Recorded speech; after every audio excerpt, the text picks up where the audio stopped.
ओम शांति। जन्म से ही बच्चे को बीमारियों का सामना क्यों करना पड़ रहा है?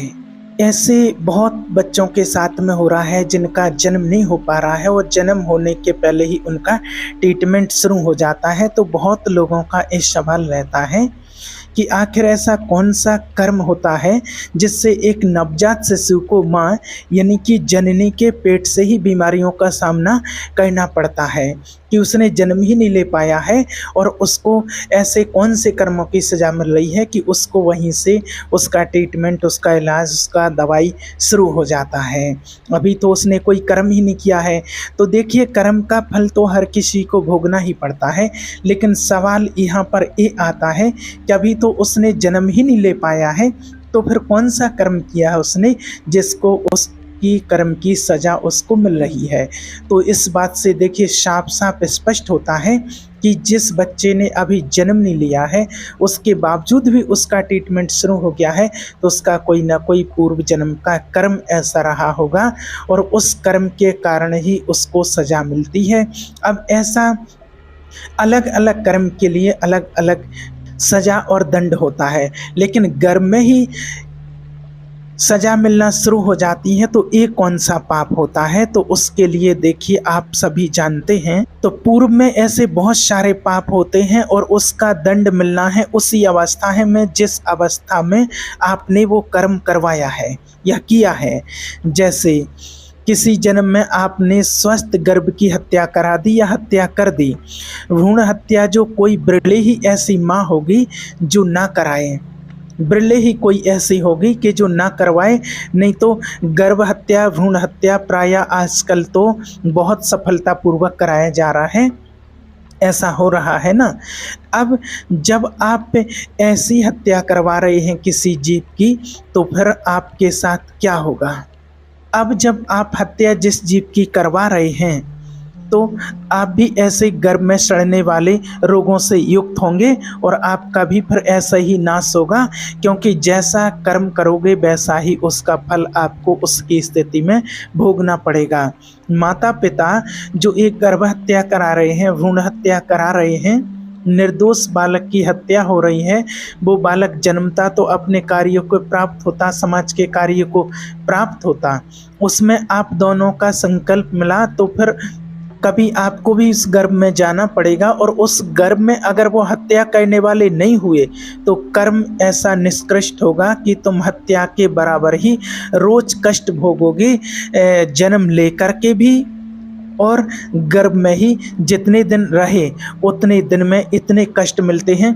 डॉक्टरों से चेकअप करवाते हैं और डॉक्टर बताते हैं कि अमुक वो ऐसा है, अमुक अंगों का कोई अपंग है, यहाँ प्रॉब्लम है, कहीं कहीं प्रॉब्लम है, कहीं कोई नेत्रहीन जन्मा है, कहीं हाथ नहीं है, पैर नहीं है। तो कितने ही प्रकार के कष्ट उस आत्मा को गर्भ में ही उसको झेलने पड़ते हैं, गर्भ में ही उसको वो कष्ट मिलते हैं जिसने ऐसा भ्रूण हत्या जैसा, गर्भपात जैसा महापाप जो कराते हैं। फिर जन्म से ही, गर्भ से ही नेत्रहीन, अपंग, कई तरह के कष्ट शिशु को, आपने जिस शिशु को दंड दिया है और उसी को गर्भस्थ होकर के और आपको ऐसा दंड भोगना पड़ेगा।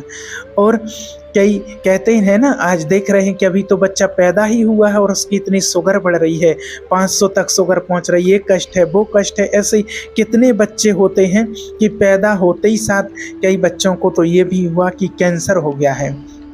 आपने देखा होगा कि कई बच्चे ऐसे हैं कि वो जन्म हुआ है और जन्म से ही आयुषी में है, एक एक महीने तक आयुषी में ही वो रह रहे हैं, वहीं पर रखे हैं। छोटा सा बच्चा है, न माँ को देख पाया है, न माँ उसको देख पा रही है, बस आयुषी में है, उसका ट्रीटमेंट चल रहा है। ऐसे कितने ही बच्चों को देखा गया है। तो आखिर ऐसा क्यों? और फिर क्या कहते हैं माता पिता जो होते हैं, अब किसी का तो ऐसा होता है कि बहुत लोग कहते हैं कि बहुत मन्नत मांगने के बाद तो एक बच्चे ने जन्म लिया है और जन्म लेते ही साथ ऐसा रोगी पैदा हुआ है। आखिर भगवान हमारे साथ ऐसा क्यों करते हैं? आखिर हमारा ऐसा कौन सा पाप था? हमने ऐसा क्या पाप कर्म किया है? तो देखिए, आपका जो पाप कर्म वो अलग बात है, भगवान किसी के साथ कुछ नहीं करता है। आपका भी कुछ हिसाब किताब था उस आत्मा के साथ, लेकिन वो जो आत्मा आपके घर में बच्चा बन कर के जन्म लेने आई है, उसने पूर्व में बहुत ऐसे घृणित कर्म किए हैं, और उसी कर्म का उसने कोई कर्म किया, उसी कर्म का फल भोगने के लिए वो यहाँ आत्मा आई हुई है, और उसको अपने कर्म का फल मिल रहा है, क्योंकि कर्म से कोई बच नहीं सकता है। उस टाइम पर उस बच्चे को कितना कष्ट मिल रहा है, वो सब दंड मिल रहा है। अब लोग अपने कर्मों को तो जानते नहीं हैं। अब जीव तो आत्मा अविनाशी है, और इस विनाशी शरीर के द्वारा आपने पाप कर्म किए हैं, तो जो जो भी शरीर मिलेगा उसमें उसको उसी अवस्था के अनुसार दंड मिलेगा। जिस अवस्था में उसने किसी भी आत्मा को दंड दिया है, उसी अवस्था में उसको भी दंड मिलेगा। ये कर्म तो भोगना पड़ेगा। जिस समय आपने जैसा किया है, उस समय आपको उसी अवस्था में रह करके और अधिक मात्रा में रह करके आपको दंड भोगना पड़ेगा। उससे कोई बच नहीं सकता है। आज इतना महापाप कर रहे हैं, घोर अत्याचार कर रहे हैं, तो इस पाप कर्म से बच थोड़ी सकेंगे ना। इसका फल तो हर किसी को भोगना ही पड़ेगा, लेकिन जब फल भोगते हैं तब बहुत दुख होता है। कल की ही बात है, कल ही न्यूज़ में आ रहा था, देख रहे थे न्यूज़ में, मैंने खुद देखा है कि उसमें न्यूज़ में दिखा रहे थे कि छोटी सी बच्ची, 2 दिन की बच्ची है, 2 दिन की नवजात बच्ची को और कोई ऐसे बोरी में बंद करके और उसको एक जंगल में छोड़ गए हैं।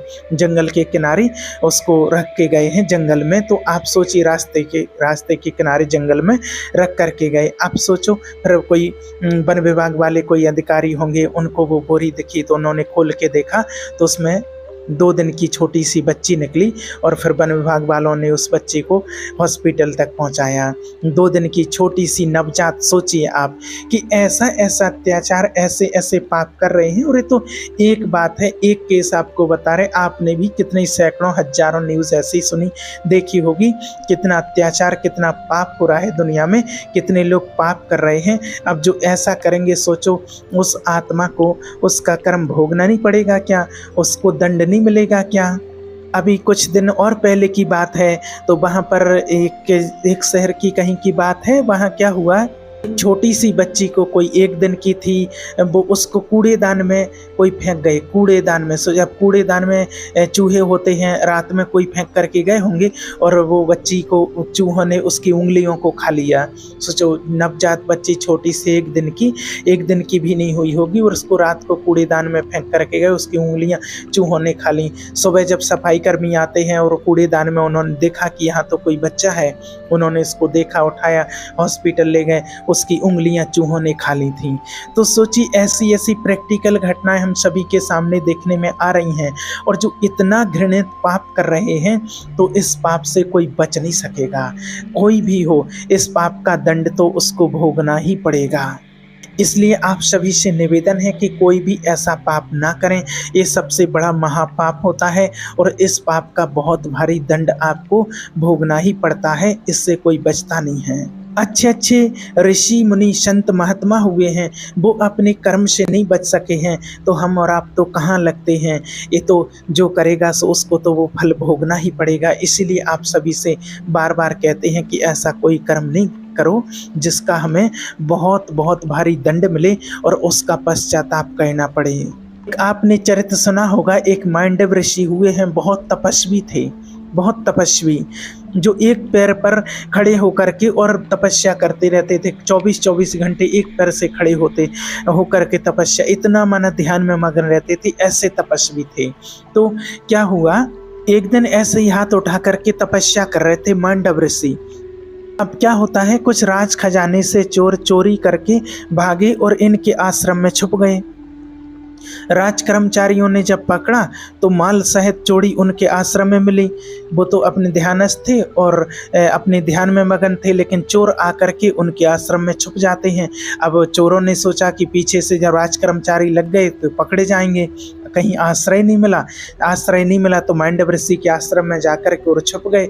उन्होंने सोचा कि यहाँ बच जाएंगे। जब वहाँ राज कर्मचारियों ने देखा कि यहाँ तो चोर हैं और माल सहित पकड़े गए, तो चोरों को पकड़ा और उनको भी उठा लिया, मांडव ऋषि को। और उन चोर जो कर्मचारी थे, राज कर्मचारी सैनिक थे, उन्होंने समझा कि ये तो नाटक कर रहा है, कोई बाबा है, चोरों को पालता है, भजन का नाटक कर रहा है, चोरों को साथ में रखता है, चोरी करवाता है। अब बस उठा करके उनको चोरों को सहित राजा के सामने पेश किया और राजा ने सूली की सजा दी। राजा ने देखा ही नहीं उनको और कहा कि जब चोर सहित और माल सहित पकड़ा गया है तो उनको सूली की सजा दे दी। सूली की सजा सुना दी। अब सूली की सजा मिली चोरों को और महात्मा को भी सूली की सजा मिली। अब सबको सूली पर चढ़ाया गया। जैसे ही सूली पर चढ़ाया तो महात्मा तो जो थे उनको भी सूली पर चढ़ा गया। तो चोर को तो जैसे ही सूली पर चढ़ाया सारे चोर तो मर गए। अब जो महात्मा थे वो अपनी ध्यान अवस्था में बैठे। सूली की सजा आपने देखी सुनी होगा, ऐसी होती थी कि एक लंबा एक भाला होता था और उस ऊपर से वो बहुत नुकीला रहता था और उस जिसको सूली की सजा देते थे तो उसके ऊपर उसको बिठा देते थे तो वो उसके अंदर गुदा द्वार से चला जाता था, पेट तक जहाँ तक भी जाए, और खून बहता रहता था। और जितनी देर में प्राण निकले, 1 घंटे 2 घंटे, जितनी देर में भी कोई दिन भर तो तड़पते रहते थे। इतनी खतरनाक होती थी सूली की सजा। तो चोर तो वो मर गए। अब मांडव ऋषि जी को बैठाया गया सूली पर, तो वो उनकी सूली जो भाला था वो नीचे से उनकी धंसता गया। अब जब उनको वो चुभन हुई तो उनकी चेतना जागी कि ये क्या। तो फिर क्या होता है, इतने में सूली पर से तब उतारा जाता था जब दूसरे को किसी को सजा देनी हो। तो जब राज सैनिकों ने दूसरे दिन देखा तो महात्मा जी तो वो पद्मासन में बैठे हुए थे।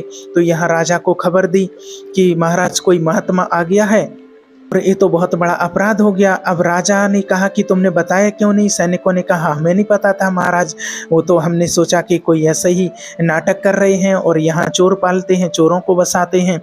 और राजा वहाँ कर गए और हाथ जोड़ करके और चरणों में गिर गए उनके ऋषि के और कहा कि मुझे माफ़ कर दो और बहुत बड़ा अपराध हो गया। तो मांडव ऋषि ने कहा मुझे आपसे कोई मतलब नहीं है, मुझे तो इस सूली से निकालो, मैं तो सीधे धर्मराज से बात करता हूँ, मुझे यहाँ से निकालो। तो सूली निकली नहीं, लाख प्रयास किया गया, बहुत प्रयास किया, लेकिन वो सूली निकली नहीं। तो फिर सूली काट दी गई और मांडव ऋषि इसीलिए उनका नाम पड़ा। अब वो सीधे अंतर ध्यान होकर के वो धर्मराज जी के पास गए और धर्मराज जी से कहा कि मैंने जीवन में कोई पाप नहीं किया, मैं तपस्वी हूँ। जन्म से ही वो तपस्या करते थे, इतने महान तपस्वी हुए हैं। और उन्होंने कहा कि मैं तपस्वी हूँ और मेरे को ऐसा दंड क्यों मिला। और बोले कि महाराज, धर्मराज ने कहा आप नाराज मत होइए, इसी जन्म का आपका अपराध है। 8 वर्ष की अवस्था में आपने एक बगीचे में खेल रहे थे और वहां से आपने तितली पकड़ी और तितली की गुदा द्वार में एक कांटा डाल करके छोड़ दिया था। ऐसे ही कांटा डाल के छोड़ दिया था, आपने वो कांटा निकाला नहीं था।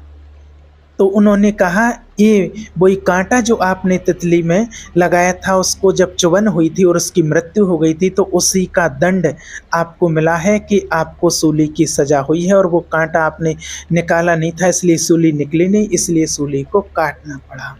तो सोचिए, इतना भयंकर दंड मिला एक तितली को कांटा चुभाने का। इतने महान तपस्वी ऋषि हुए हैं, उनको जब उस फल का दंड भोगना पड़ा, इतने से कर्म का इतना भयानक दंड, तो हम और आप तो कहाँ लगते हैं। कौन बच पाएगा अपने कर्मों के दंड से, अपने कर्मों के फल से। इसलिए देखिए, और भी देखा गया महाभारत में स्पष्ट इसके उदाहरण दिए गए हैं। पितामह भीष्म जैसे तपस्वी जिनको इच्छा मृत्यु का वरदान था कि जब इच्छा होगी उनकी तब मृत्यु होगी, ऐसे इच्छा मृत्यु का वरदान पितामह भीष्म को मिला हुआ था और उनको 6 महीने बाणों की सैया मिली। बाल ब्रह्मचारी तपस्वी, इतने तपस्वी थे। तो देखिए, ऐसे ऐसे बड़े बड़े संत महात्मा हुए हैं, उनको भी अपने कर्मों का फल भोगना पड़ा। श्री रामकृष्ण परमहंस जी हुए हैं, उनके गले में कैंसर हुआ था, उनको भी कोई ना कोई ऐसा उनका किसी जन्म में कोई कर्म बना होगा जिसके कारण से उनको भी अपने कर्म का फल भोगना पड़ा। तो और जिस अवस्था में जो कर्म किए जाते हैं उस अवस्था का दंड वहाँ मिलता ही है। इसलिए हमें कोई भी पाप कर्म गलती से भी नहीं करना है, इस बात का विशेष ध्यान रखें, नहीं तो उस पाप कर्म से कोई भी बच नहीं सकता है। और हम भगवान का ध्यान करके नाम जप करके अपने कर्मों को सुधार करके श्रेष्ठ कर्म करके और हम अपने भविष्य को सुधार सकते हैं, हम इस संसार से मुक्त हो सकते हैं। अपने जो पूर्व जन्म के कोई कर्म बने हुए हैं, उन कर्मों को नष्ट करने के लिए ही हम यहाँ आए हैं, हमारा जन्म हुआ है। कोई पूर्व जन्म में कोई कर्म ऐसे हो गए हैं तो उन कर्मों का प्रायश्चित करें। अगर कोई अभी हमें दंड मिल रहा है, किसी प्रकार से हमारी शारीरिक पीड़ा है या किसी प्रकार से कोई और प्रॉब्लम आपके जीवन में चल रही है, तो ज़रूर कोई ना कोई आपसे कोई अपराध ऐसा बना होगा जिसका फल आपको अभी इस जन्म में मिल रहा है। इसलिए आप ध्यान रखें कि अभी कोई भी नया कर्म नहीं करें, कोई भी नया हिसाब किताब ना बनाएं और पूर्व जन्म में जो हो चुका है उसका प्रायश्चित करें, भगवान से माफ़ी मांगें, परमात्मा का ध्यान करें। बिल्कुल एकचित्त होकर के एकांत में बैठ करके परमात्मा का ध्यान करें, ब्रह्म मुहूर्त में उठ करके भगवान को याद करें, जिससे हमारे पाप नष्ट होते हैं, पाप नाश हो जाते हैं, आत्मा स्वच्छ पवित्र बन जाती है। और कोई उपाय नहीं है हमें अपने पापों को नाश करने के लिए, सिर्फ एक परमात्मा की याद। भगवान को हम निरंतर याद करते रहें, अच्छे कर्म करते रहें, श्रेष्ठ कर्म करते रहें, अपने जीवन को श्रेष्ठ बनाएं। कोई भी ऐसा कर्म ना करें जिसका हमें कष्ट भोगना पड़े। ओम शांति।